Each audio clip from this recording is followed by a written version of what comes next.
It was around 1 a.m. The sky was nearly pitch black.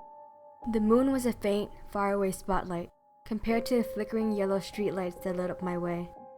I had taken a walk late at night since I got home from work extremely late and couldn't fall asleep.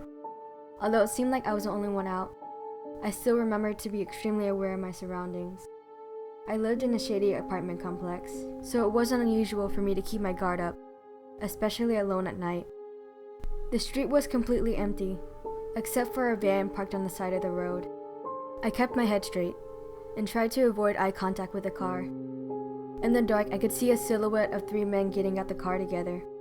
Despite my efforts not to look, I still glanced over as I passed. When I let my eyes adjust to the dark, I could make out that 2 of the men were holding up another one in between them. In my mind, I didn't see anything weird about it. I just assumed they were carrying their drunk friend home from the bar. There was a dark stain on the front of the shirt on the guy in the middle. I couldn't tell the color in the dim light, but it looked new. My nose shriveled up. He reeked. He must have thrown up on himself. The only other noticeable thing about him was his blonde hair. When they saw me staring at them, they hurried away quicker.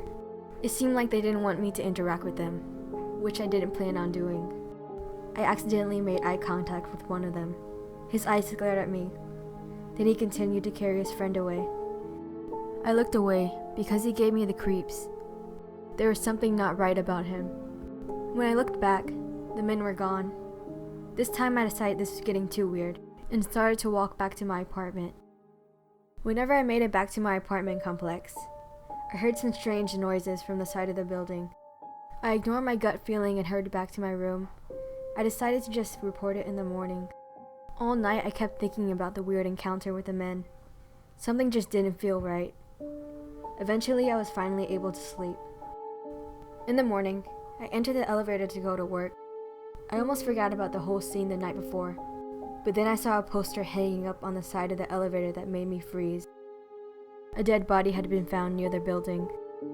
I walked outside and caught a glimpse of the body. The dead man had a familiar dark stain on his shirt and blonde hair. I came to a horrifying realization. Last night, those men weren't carrying their friend. They were moving a dead body.